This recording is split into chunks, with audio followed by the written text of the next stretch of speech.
Hey Teens Run, welcome back for Run Club today. Just like last week, I'm going to be slowing things down a little bit and taking you through some exercises that are commonly done incorrectly. And so we'll take you step by step and explain some of the basic form that you should be taking for these exercises. Today we're going to be talking about the wall sit and the sit up. So I hope you will watch this video through and then try some of the exercises out for yourself.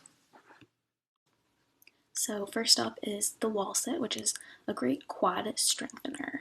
You'll notice that I slowly sink into position here using my core the entire time.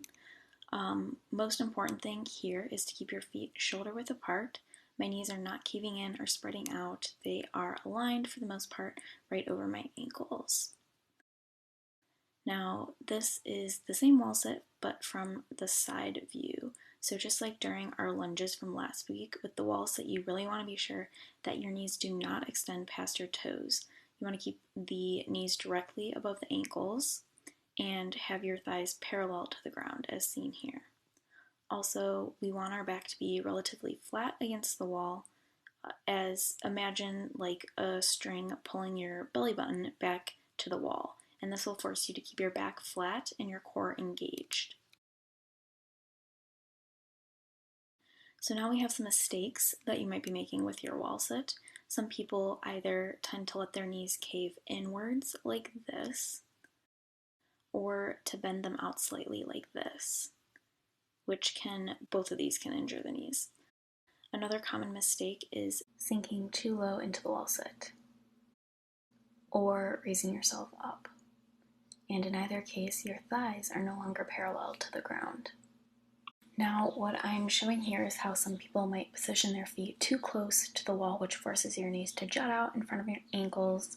When I do this, I know it's really subtle, but you can kind of see the weight on my feet shift forward to my toes, which is bad. We want to keep the weight evenly spread over the feet, if not more so on the heels a little bit.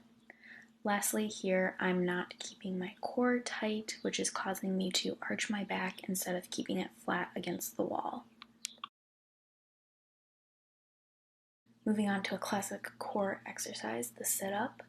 Before we even start, I want to mention that there are several variations of the sit-up, but how I like to set this exercise up is by crossing my arms over my chest so that I am not using my hands to pull on my neck or using the momentum of my hands to bring myself up. So here we go. I'm slowly lifting my entire torso off the ground and sitting up. My knees are stable and my feet are firmly planted on the ground. You can have someone stand on your feet or use a heavy object. I have some weights here on my toes. You just don't want your feet to be sliding every which way. When you are lifting your body, you want to lift from the hips and keep your back fairly straight, and same thing on the way down. You want to think of lowering yourself slowly to the ground instead of just falling backwards, and this will help you to work your core even more. Last thing to note is that my neck and my chin are neutral and looking forward. I'm not straining my neck at all. So I mentioned before that there are variations of the sit-up, and one of them might be to have your hands behind your head like I do here. This can be fine, but the problem is that when people do this, they tend to make the mistake of kind of like cupping their head with their elbows and arching their back like this, instead of keeping your back flat.